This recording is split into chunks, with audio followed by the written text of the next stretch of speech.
तो नेताजी ने ऐसे हल्के से आंख खोली और गला उनका रूंधा हुआ था। आ गया, मेरा शेर आ गया। वो मेरे लिए बहुत, वो शब्द, वो उनकी आखिरी आवाज आज भी मेरे कभी कभी रहती है। और वो मेरे सामने ही अनकॉन्शियस हुए और शायद आखिरी बात वो मेरे से ही हुई थी। तो वो बातें हमेशा मुझे सपनों में भी, इसमें भी वो आखिरी आवाज हमेशा रहती है। ऊपर वाले ने आदरणीय नेताजी से मिलाया, ये बहुत बड़ा सौभाग्य हमारा है। उनका जो हमारे सर पे हाथ और उनका जो साया था, वो हमारे लिए क्या था, वो तो हम शब्दों में बयान नहीं कर सकते। आज मुलायम सिंह यादव जी की जन्म तिथि है और श्रद्धा सुमन अर्पित करने पहुंचे हैं उनके शिष्य आशु मलिक साहब। आपके राजनीतिक गुरु मुलायम सिंह यादव नेताजी आज जन्मदिन है, आप समाधि स्थल पर पहुंचे हैं, अपने गुरु को कैसे याद करते हैं? देखिए, आदरणीय नेताजी हमारे गुरु ही नहीं, अभिभावक भी थे और उनका बहुत प्यार, बहुत स्नेह मुझे मिला है। मैं बहुत सौभाग्यशाली हूँ इस बात के लिए। और आज का दिन हम सब समाजवादियों के लिए किसी होली, ईद और दिवाली से कम नहीं होता था। हम लोग पहले से ही तैयारियों में लग जाते थे जैसे ही नेताजी का जन्मदिन आता था। और मुझे आज भी याद है कि शायद सबसे पहले सुबह 6 बजे मैं आदरणीय नेताजी को सबसे पहले विश करने पहुंच जाता था। और उसके लिए उसकी इतनी खुशी और उत्साह होता था कि कई बार तो ऐसा हुआ कि रात को हम सो भी नहीं पाए कि सुबह सुबह नेताजी से को बधाई देने के लिए जाना है। 6 बजे सुबह 6 बजे, हर बार सुबह 6 बजे सबसे पहले शायद मैं ही पहुंचता था। एक आध बार शायद ऐसा हुआ हो, लेकिन चाहे वो दिल्ली में रहे हो या लखनऊ में, और सबसे पहले मैं सुबह सुबह जन्मदिन की बधाई देने के लिए पहुंच जाता था। और ये भी उस वक्त रहता था कि सबसे पहले मैं ही बधाई दूं, कोई और ना दे पाए। अच्छा, एक कंपटीशन का भाव था, एक कंपटीशन नहीं था, एक प्यार था, एक आत्मिक जुड़ाव। वो हमेशा रहेगा, वो हमेशा रहेगा आदरणीय नेताजी से। नेताजी और आपका जो रिश्ता है, हमने देखा हमेशा आप साथ में रहे, उनके मरने की तारीख तक आप साथ में रहे। मेदांता में भी मैं था, आपको देखता था, मैंने लखनऊ में भी आपको देखा। वो जो रिश्ता है, उसकी जो अंदर की तपिश है, गर्माहट है, उसका क्या राज है? बहुत गहरा और आत्मिक रिश्ता था। और उनका साया, उनका जो हमारे सर पे हाथ और उनका जो साया था, वो हमारे लिए क्या था, वो तो हम शब्दों में बयान नहीं कर सकते। लेकिन हम आज भी महसूस करते हैं कि वो आज भी हमारे आसपास ही हैं और आज भी वही गहरा रिश्ता उनकी रूह से हमारा है। और आज भी हम उनको ऐसा लगता है जैसे वो हमें गाइड कर रहे हैं। और मैंने देखा है कि नेताजी कोई सामान्य व्यक्ति नहीं थे, कोई दिव्य और अलौकिक शक्ति थी जो सबको जोड़े रखती थी। वो कभी पद और सत्ता के लिए राजनीति नहीं करते थे। वो हमेशा अंतिम छोर पर खड़े व्यक्तियों की मजबूत आवाज बन करके राजनीति करते थे। उनकी मजबूत आवाज थे। उन्होंने कभी सत्ता और पद के लिए राजनीति नहीं की। और उन्हीं के दिखाए रास्ते पर आज आदरणीय अखिलेश यादव जी इस समाजवादी परचम को बुलंदियों पर ले जा रहे हैं। और उन्हीं के नेतृत्व में इस समाजवादी आंदोलन का हम लोग हिस्सा है। इसके लिए हमें बड़ा गर्व है। आशु मलिक जी, आपने नेताजी से क्या सीखा अपने जीवन में, जिंदगी में? नेताजी से बहुत कुछ सीखा। जितना भी कुछ इतना बैठने देखे, हर कुछ, बहुत कुछ हम लोगों ने नेताजी से सीखा। नेताजी से सीखा कैसे गरीबों की मदद करनी चाहिए, कैसे जुल्म के खिलाफ खड़े होना चाहिए, कैसे अन्याय के खिलाफ लड़ना चाहिए। बहुत कुछ नेताजी से सीखा।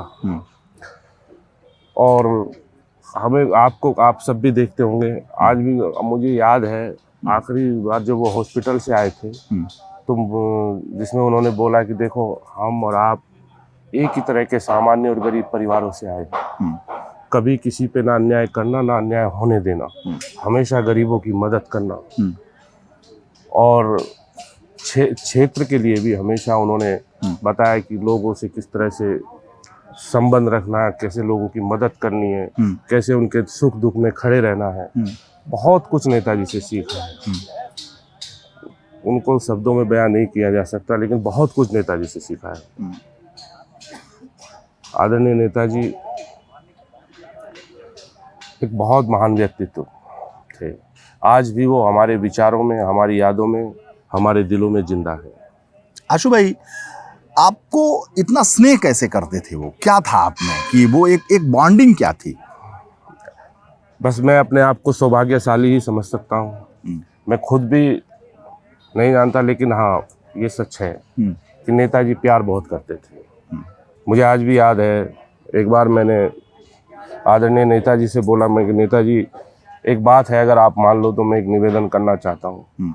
तो नेताजी बोले, वो कुछ कागज थे मेरे पास, वो कागज मेरे हाथ से ले लिए, बोले काम हम कल करेंगे, पहले तुम ये बताओ तुम्हारी कौन सी बात आज तक नहीं मानी। अच्छा। हाँ, कि एक बात कोई ऐसी बताओ जो तुम्हारी नहीं मानी हो, अभी नहीं बता सकते, रात को सोच के बता देना। और सच में जब मैं रात को होता तो मतलब अब तक भी सोचता हूँ, तो शायद कोई ऐसी बात नहीं जो नेताजी ने हमारी ना मानी। बहुत बहुत प्यार नेताजी से मिला।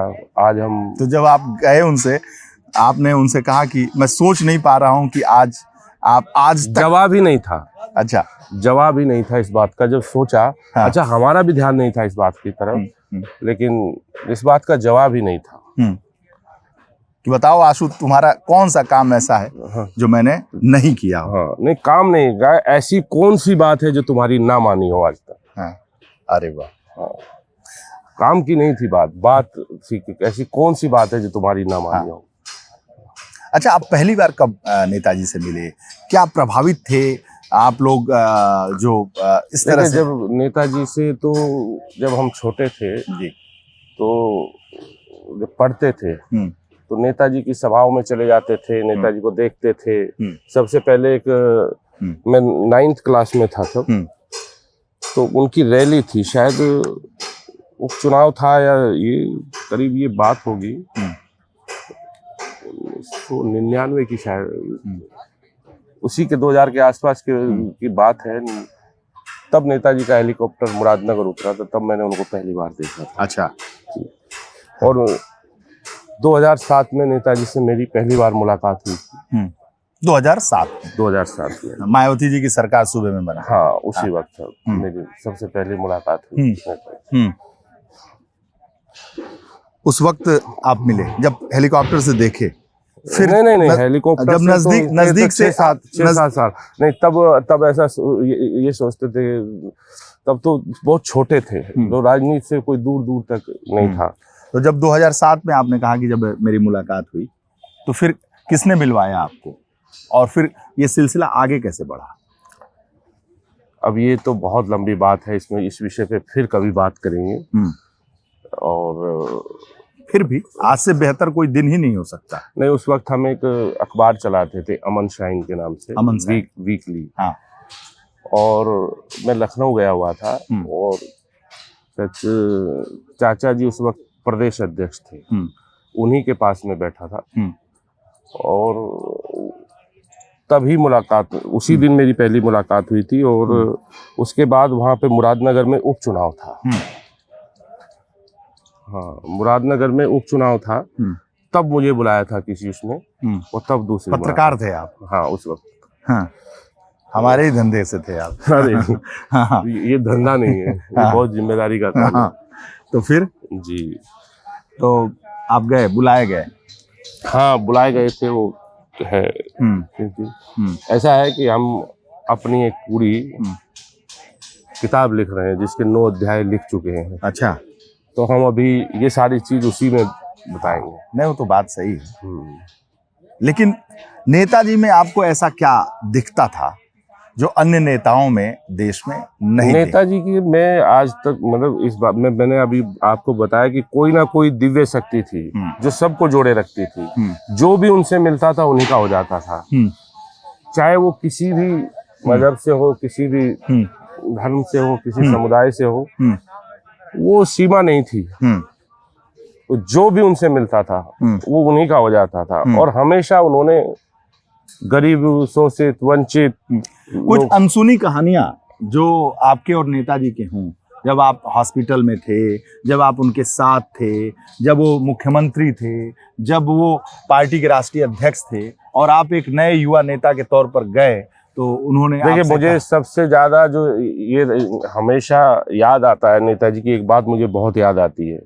मेरा जन्मदिन हो, सुबह 5 बजे फोन आ जाता, 5 और 6 के बीच में। कभी रमजान शुरू हुए, सुबह 5-6 बजे फोन आ जाता था नेताजी का। जैसे ईद हुई, सुबह 5-6 बजे फोन आ जाता था हमेशा। तो वो इतना याद रखते थे, इतना प्यार ये करते थे। और बहुत सारे किस्से, बहुत सारी ये जुड़ी हैं, बहुत सारी यादें हैं आदरणीय नेताजी की, ये जुड़ी हैं। मुझे याद है अभी भी कि जो आप हॉस्पिटल की बात पूछ रहे हैं, मुझे नेताजी, उस वक्त हमारा सम्मेलन चल रहा था यहाँ पर, राष्ट्रीय सम्मेलन लखनऊ में। तो वहाँ पे जब पता चला कि, पता नहीं चला उस वक्त, नेताजी मुझे मतलब ख्वाब में आए। अच्छा।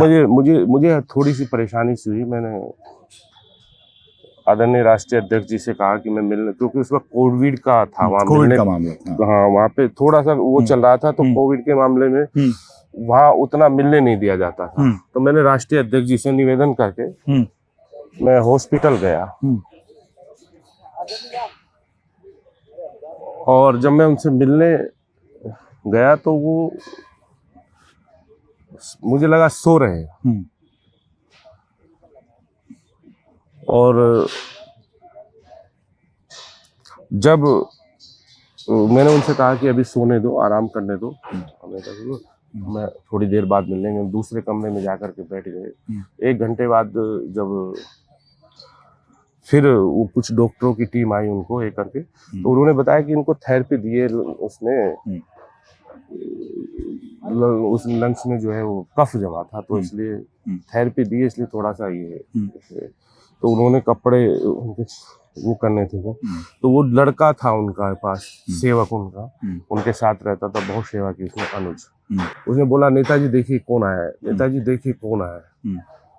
तो उसने जब 2-3 बार मेरा नाम लिया, तो नेताजी ने ऐसे हल्के से आंख खोली और मेरा ये देखते एकदम ये किया, और गला उनका रूंधा हुआ था, आ गया। और सारे डॉक्टरों ने ताली बजा दी वहाँ पे जो भी थे, और उन्होंने ताली बजाई। तो मुझे लगा कि इसका मतलब, तो जैसे ही बोले कहाँ से आ रहे हो? लखनऊ। मैं कि कल आया था लखनऊ से। कहते हम भी अब लखनऊ ही चलेंगे। उसके बाद उन्होंने मुझे इतना आशीर्वाद, इतनी दुआएं कि हमेशा खुश रहो, तुमने बहुत सेवा की है, मतलब बहुत, वो मेरे लिए बहुत, वो शब्द, वो उनकी आखिरी आवाज़ आज भी मेरे कभी कभी रहती है। तो उस दिन उन्होंने इतना मुझे ये किया, और वो मेरे सामने ही अनकॉन्शियस हुए, और शायद आखिरी बात वो मेरे से ही हुई थी। होंगे खड़े हो गए। आखिरी बार वो 24 या 25 सितंबर की बात है। उसके बाद वो शायद 1 अक्टूबर को आईसीयू में चले गए। तो 25-26 तारीख के आस सितंबर की ये बात है। मैं आदरणीय अध्यक्ष जी से अनुमति लेकर के तब गया था मैं मिलने। तो वो बातें हमेशा मुझे सपनों के बीच में, वो आखिरी आवाज़ हमेशा रहती है कि आखिरी बार मुझसे बहुत, मतलब इतना 15 मिनट उन्होंने ये बोला। मैंने कहा मैंने जब उनसे बोला कि नहीं, हम जल्दी ईश्वर से प्रार्थना करते हैं कि आप स्वस्थ हो जाओ। कह रहे आप तो हमेशा करते हो, आप बहुत सेवा करते हो, आप हमेशा खुश रहो, हम जल्दी लखनऊ आ जाएंगे। और ये गले से आवाज़ नहीं उस वक्त निकल रही थी, गला थोड़ा खुला हुआ था। तो वो आखिरी आवाज़ आखिरी आवाज़ थी। बोले कि गुरुग्राम से, मेदांता से उन्होंने कहा कि मैं भी जल्दी ही लखनऊ ठीक होकर आऊंगा। जी, नहीं ठीक होकर नहीं कह रहा, हम भी बस लखनऊ छुट्टी हो जाएगी हमारी। हाँ। अब हम थोड़ा सा ठीक है। और वो मेरे सामने ही अनकॉन्शियस हो गए थे। मेरे सामने, मतलब उस आपके वक्त सामने। मुझे तो ये था कि उनको थेरेपी दी हुई है तो थोड़ा सा उसमें थे, तो उसी समय हुए थे। तो उसके बाद बस वो डॉक्टरों ने उसी समय ताली बजाई जी कि आपको देखकर उन्होंने कम से कम बोल तो दिया। हाँ हाँ। डॉक्टरों ने होप छोड़ दी थी, लेकिन नहीं जब नहीं नहीं नहीं, हाँ, नहीं ऐसा नहीं था उस हाँ। वक्त। वो ठीक थे, वो नहीं छोड़ी थी उस वक्त। तो थेरेपी हुई थी तो मुझे लगा दवाइयों की उससे थोड़ा सा उसमें है। लेकिन उस वक्त जब वो एकदम से उनका जो रिएक्शन था ना, मुझे देखते ही जैसे उन्होंने हाथ लगाया तो ऐसे बोला, मेरा शेर आ गया, चेला आ गया। तो ये और वो वहां पे हाँ 8-10 लोग थे। तब उस बात पे ताली बजाई थी। तो उन्होंने एकदम रिएक्शन, बड़ी मुस्कान उनकी जो थी वो जो उसको जो एकदम रिएक्शन था, जो मेरा हंसे थे। चेला आ गया, मेरा शेर आ गया। हाँ, ये कहाँ से आया है? हाँ, लखनऊ से? हाँ, नहीं नेताजी, कल आया था लखनऊ से, बाप का स्वास्थ्य। मैंने ठीक है, हम भी कल परसों हमारी छुट्टी हो जाएगी, हम अब लखनऊ जाएंगे। बोले पहले सफाई जाएंगे फिर लखनऊ जाएंगे। गुरुग्राम के मेदांता में। हाँ जी। फिर वो वहां से आ नहीं पाए, नहीं, उसी हॉस्पिटल में ही रहे। वो आखिरी बात थी मेरी। और मुझे लगता है वो उसके बाद वो आखिरी बार मुझसे ही बात हुई। सैफई लखनऊ दिल में बसता था उनके। हॉस्पिटल में थे, मुझे सैफई जाना है, मुझे लखनऊ जाना आप देखो ना, क्या दुनिया में ऐसा गांव है कहीं जो ये एक तरह से लोगों की, मुझे तो लगता नहीं कि हिंदुस्तान में, क्या आसपास पूरे एशिया में कोई सैफई जैसा गांव नहीं। नहीं, मैं भी बहुत सारे राजनेताओं के गांव गया हूँ, लेकिन मैंने एक शहर की मैं वो सुन रहा था, मैंने वो बनवाई भी है, जिसका पानी हो दूध और दही की तरह, लाओ गांव कोई सैफई की तरह। अरे वाह। हाँ, तो सैफई जैसा कोई गांव नहीं है। जिसका दूध और पानी हो दही की तरह। हाँ। नहीं, जिसका पानी हो दूध और दही की तरह, हाँ। लाओ कोई गांव सैफई की तरह। ये बेकल साहब का शेर है। ये बहुत लंबा है मुझसे, लेकिन मैंने इसको इसकी रिकॉर्डिंग भी कराई थी शायद। वो नारा, जिसका जलवा कायम है उसका नाम मुलायम अरे है। नेताजी के जितने भी नारे हैं, धरती पुत्र मुलायम सिंह जिंदा, वो रोंगटे खड़े कर देते। आज भी अगर वो नारे लगते हैं तो रोंगटे खड़े कर देते। तो नेताजी अपने आप में ये नाम ही आंदोलन है। ये नाम ही एकदम जोश भर देने वाला है, क्रांति पैदा कर देने वाला है। इस नाम में ही क्रांति है। तो नहीं तो हम लोग कहाँ सोच सकते थे? हम जैसे कितने लोगों को आदरणीय नेताजी, आज जो कुछ भी हमें आदरणीय नेताजी की वजह से, कितने लोगों को आदरणीय नेताजी अपना हक मांगना सिखा गए, राजनीति करना सिखा गए। जो बिल्कुल अंतिम पायदान पे थे, उनको कहां से कहां। हम कभी सोच सकते थे गरीब परिवार से, गांव से आकर के क्या राजनीति में यहाँ तक पहुंचेंगे? ये सब आदरणीय नेताजी। इनके व्यक्तित्व, इनका अंदाजा लगाना बहुत मुश्किल है। हम खुद मतलब कभी कभी सोचते हैं कि शायद ऊपर वाले ने आदरणीय नेताजी से मिलाया, ये बहुत बड़ा सौभाग्य हमारा है। अच्छा, आपने एक बात कहा ना कि नारे जो है बहुतों के ऊपर बने, लेकिन जो मुलायम सिंह जी पर बना, नेताजी पर बना। देखिए, नेताजी से कार्यकर्ताओं का,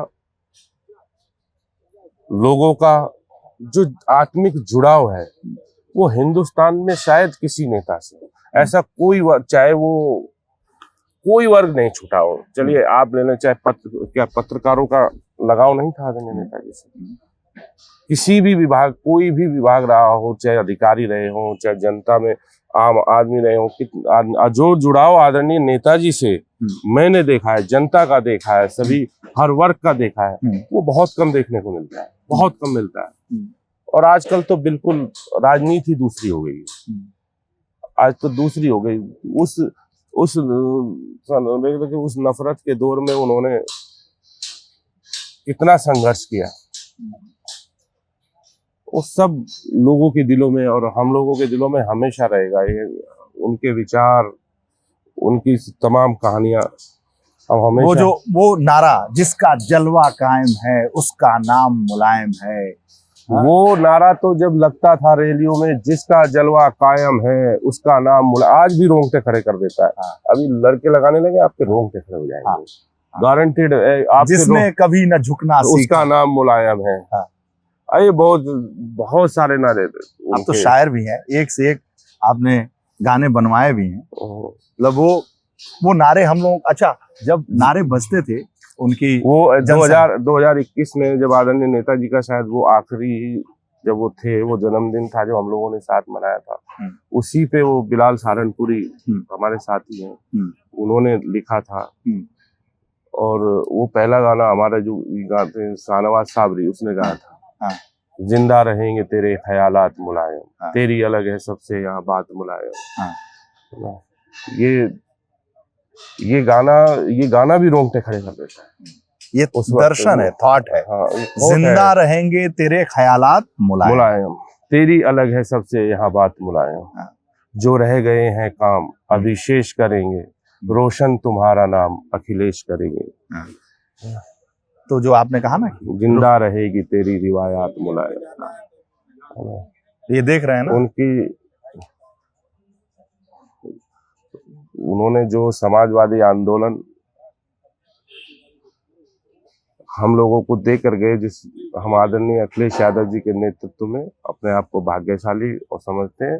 आदरणीय नेताजी के दिखाए हुए रास्ते पर हमेशा चलेंगे, यही संकल्प आज उनकी समाधि से हम ले रहे हैं। आपने कहा ना कि जो स्मृतियां हैं, जो बातें हैं, शेष हैं, उसे अखिलेश करेंगे।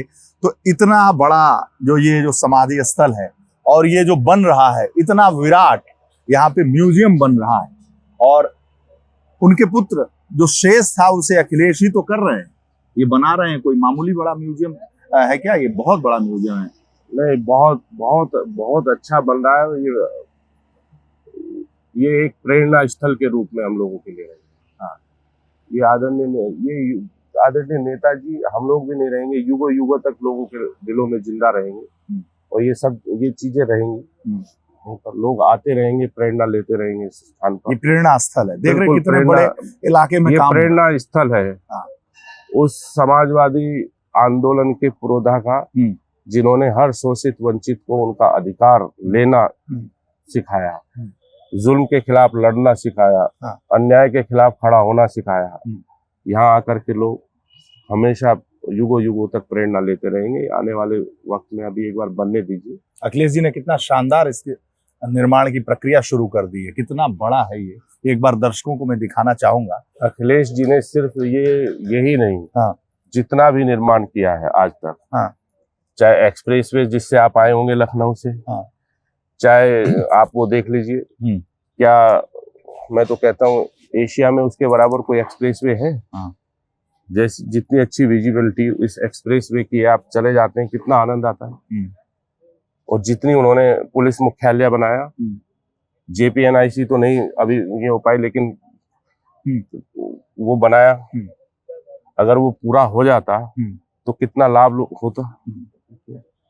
अच्छा, अब बात आप विधानसभा के सामने जो लोक भवन है वो देखिए, गोमती रिवर फ्रंट देखिए, तो उनके पास एक विजन है, एक सोच है, और उसी सोच के साथ हम लोग चल रहे हैं, आगे बढ़ रहे हैं। उस जो आपने कहा ना शेष और अखिलेश को जोड़ा, आपने कहा ना कि नेताजी को भी आपने बहुत नजदीक से देखा, और हम लोगों ने भी देखा कि आप बहुत करीबी थे। आप अखिलेश जी के भी उतने ही करीबी हैं। तो आखिर अखिलेश जी में मुलायम सिंह जी का वो कौन सा रूप आप देखते हैं जो लगता है कि अरे यार यही तो नेताजी में भी था, अरे यार ऐसे ही तो नेताजी करते थे, ऐसे ही तो मुलायम सिंह जी करते थे? ऐसी बहुत सारी बातें, ऐसी बहुत है, और हम लोग आदरणीय नेताजी को अखिलेश जी के रूप में देखते हैं, उन्हीं की चलती मूर्त है। और ऐसा क्या, कौन सा गुण आपको दिखता है, बड़ा सिमिलरिटी दिखती है कि दोनों पिता पुत्र में एक साथ है? लगता है ना कि अरे यार जो सरल स्वभाव नेताजी का था, वही सरल स्वभाव आदरणीय राष्ट्रीय अध्यक्ष अखिलेश यादव जी का है। जिस तरह से आत्मीयता से आदरणीय नेताजी कार्यकर्ताओं से और जनता से मिलते थे, उसी भावना और उसी सरलता के साथ आदरणीय अखिलेश यादव जी जनता और अपने कार्यकर्ताओं से मिलते हैं और उनका पूरा ख्याल रखते हैं। और जिस तरह से नेताजी सबको जोड़ने की कला आदरणीय नेताजी में थी, उसी तरह से आदरणीय अखिलेश यादव जी लोगों को बड़ी संख्या में लोगों को जोड़ा है। और आज यही कारण है कि आज आप देखेंगे युवा वर्ग में जितनी लोकप्रियता अखिलेश यादव जी की है शायद किसी लीडर की हो। जिस तरह से आदरणीय नेताजी की लोकप्रियता उसी तरह से युवाओं में जितनी लोकप्रियता आज अखिलेश यादव जी की बढ़ रही है, और जिस तरह से हर युवा उनके साथ तस्वीर लेना चाह रहा है, हर युवा उनसे बात करना चाह रहा है, उनसे हाथ मिलाना चाह रहा है, ऐसा बहुत कम लोगों को सौभाग्य मिलता है। तो ये उनके अंदर भी आदरणीय नेताजी की तरह बहुत सारी चीजें, हम तो कहते हैं कि आदरणीय नेताजी को हम अखिलेश जी में ही देखते हैं। एक बार मैं दिल्ली से लखनऊ फ्लाइट से आ रहा था, बगल में भारतीय जनता पार्टी के एक बड़े नेता बैठे थे, तो फ्लाइट मोड पे फोन रहता है। तो मैंने उनसे कहा कि आप मुलायम सिंह यादव के बारे में क्या सोचते हैं, कैसे वो इतने बड़े नेता थे। उन्होंने कहा कि जो जोड़ने की ताकत मुलायम सिंह यादव में थी वो भारतीय राजनीति में किसी दूसरे में नहीं दिखती। उन्होंने कहा कि जिसको उन्होंने जोड़ लिया उसे कभी टूटने नहीं दिया। वो हमेशा कहते थे कि हम अगर किसी से नाराज भी हो जाएं तो किसी को छोड़ते नहीं, कोई हमें छोड़ के जाना चाहे तो चले। अगर हम हमसे किसी से और नाराजगी भी उनकी उतनी ही रहती थी कि किसी ने गलती की और माफी स्वीकार कर ली, माफ कर दी, इतनी ही नाराजगी रहती थी। तो ऐसा कभी ऐसी आपसे कोई गलती हुई हो और उन्होंने डांटा हो कि आशु ऐसा नहीं करना था? नहीं, तो थी, लेकिन वो मैं नहीं बताया। एक बार हुआ था ऐसा। मुझे कभी नहीं डांटा नेताजी ने, मुझसे कभी नाराज नहीं हुए, मुझे कभी नहीं डांटा। मुझे बहुत प्यार नेताजी का मिला, मुझे कभी नेताजी ने नहीं डांटा, कभी नहीं डांटा नेताजी। जोड़ने की ताकत आपने कहा ना कि अखिलेश जी में भी जोड़ने की ताकत है। जब उनकी रैलियां निकलती हैं, आप देखिए आदरणीय अखिलेश यादव जी की लोकप्रियता का अंदाजा इसी से लगा लीजिए आप कि आज अखिलेश यादव जी जिस तरफ भी जाते हैं युवा उनके साथ तस्वीर लेना चाहता है, युवा उनसे हाथ मिलाना चाहता है, उनसे मिलना चाहता है, बात करना चाहता है। और जितना आप सोशल मीडिया देख लीजिए, चाहे किसी माध्यम से, जितना उनको यूट्यूब है उन पे युवा देख रहा है और सुन रहा है, शायद किसी नेता उनके बारे में भी फॉलो, जितने उनको फॉलो कर रहे हैं, उनकी तरह दिखना चाहते हैं, तो इसलिए ये बहुत कम नेताओं को होता है। ऐसा नहीं है कि कोई, बहुत सारी चीजें ऐसी होती हैं। अच्छा, आपने कहा ना कि उनकी तरह देखना चाहता है, दिखना चाहता है, तो सच में किसी भी पार्टी के जो नेता हैं उनके तरह दिखना उनके कार्यकर्ता भले ना चाहते हो, लेकिन समाजवादी पार्टी के जो कार्यकर्ता हैं, जो अखिलेश जी को चाहने वाले हैं, वो उन्हीं की जैसे उन्हीं के सूते का कुर्ता पहनते हैं। पहने हैं? आप भी पहने ना? पता है आपको कौन सा? मैं कभी कुर्ता पहनता ही नहीं था। अच्छा। एक बार ये कुर्ता भी बोले खादी पहना करो। आदरणीय नेताजी मुझे के साथ में गांधी आश्रम गया था, और आज भी वो चीजें जो नेताजी ने वहां से दिलाई थी मैंने ऐसे रखी। अच्छा। और सबसे पहले वहीं से हम लोग कपड़ा ये खरीद के लाए। तो नेताजी ने कहा कि खादी पहना करो? हाँ, वो कहते थे खादी पहना करो। अच्छा, उस वक्त ये बहुत समय पहली बात है। हाँ। तो आदरणीय नेताजी खादी पहनते थे। समाजवाद, ये खादी आश्रम समाजवादियों की वजह से चल रहे हैं। तो बताइए, समाजवादी खादी पहनते हैं। अच्छा, जो अखिलेश जी जैसा सदरी, ब्लैक कलर की, कोई रंगीन सदरी नहीं, ब्लैक कलर की सदरी, और ये कितने सूते का है? ये 6 का है। 6 सूते का? ये 8 का होगा, 8 या 6 का होगा। अखिलेश जी कितने सूते का पहनते हैं? शायद 8 का ही पहनते हैं। ये ऐसा नहीं होगा, कोई मोदी जी कितने सूते का पहनते होंगे, ये भारतीय जनता पार्टी का कार्यकर्ता नहीं बता सकता। शरद पवार जी कितने का पहनते हैं वो नहीं बता सकता। ममता जी, तेजस्वी जी, उनका एक ही है? लेकिन अखिलेश जी कितने सूते का पहनते हैं। मैं इसलिए, क्योंकि मैं एक बार हजरतगंज के गांधी आश्रम में गया, तो मैंने कहा कि, तो दिखाते दिखाते उसने कहा कि ये वाला जो कपड़ा है ना, वो ऐसा है, उसका मैसेज अलग है। आप नहीं समझ। अच्छा, क्या क्या क्या? जो लोग कपड़ों के रंग बदलते हैं वो अपने भी बदलते हैं। ओ अच्छा। हमारे नेता हाँ। कभी रंग नहीं बदलते राजनीति में। हाँ, वो जो है सो है। जो कपड़ों के रंग बदलते हैं वो राजनीति में भी रंग बदल देते हैं। और और क्या? सुनिए, और खास बात यह है, सफेद और काला अगर छींटे पड़ेंगे तो दिखेंगे, तो छींटे पड़ने ही ना दो, यही ना? नहीं, दामन साफ रखते हैं। हाँ? दामन। अच्छा अच्छा, ये बताइए, आप अपने अखिलेश जी से किस बात पे बहुत प्रभावित हैं? इतना आपने मतलब कैसे बैलेंस बना लिया, पिता पुत्र दोनों एक समान आपको मानते हैं, ऐसा कैसे हो सकता है? भाई जलने वाले भी तो बहुत बड़ी संख्या में। जलने वाले, हम कोई ऐसा काम करते नहीं, जो जलने वाले हैं वो जले, हमें कोई फर्क ही नहीं पड़ता। हाँ। हम तो एक ही भावना है कि हम तो श्री कृष्ण के वंशज की दूसरी पीढ़ी के साथ रह रहे, सेवा कर रहे हैं बस। अब हाँ, कैसे समन्वय मतलब ये कहाँ से रॉकेट साइंस आपने सीखा? क्या? ऐसा समन्वय क्यों? पिता पुत्र, अरे जिसने धीरू भाई के साथ निभाया उसकी मुकेश जी और अनिल अंबानी से पटती हो, तो ऐसा थोड़ी है।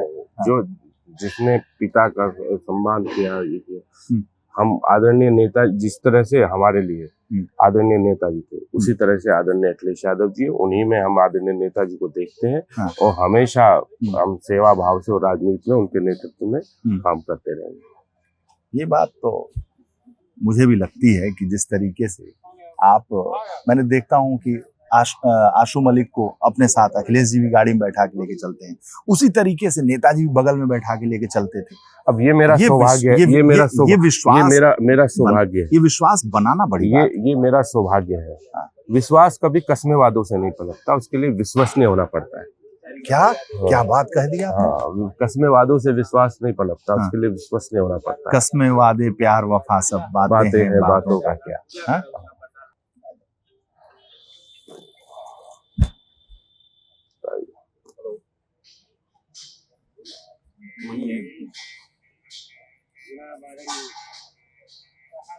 ठीक है सर, ये भी मुझे हमेशा याद रहेगा। इस तरह इस आपके गुरु की समाधि स्थल पर आपने अपनी यादों के जरिए श्रद्धांजलि व्यक्त की है, और देश ने सुना है कि आप नेताजी को कितना प्यार करते हैं। बहुत बहुत धन्यवाद आपका। धन्यवाद।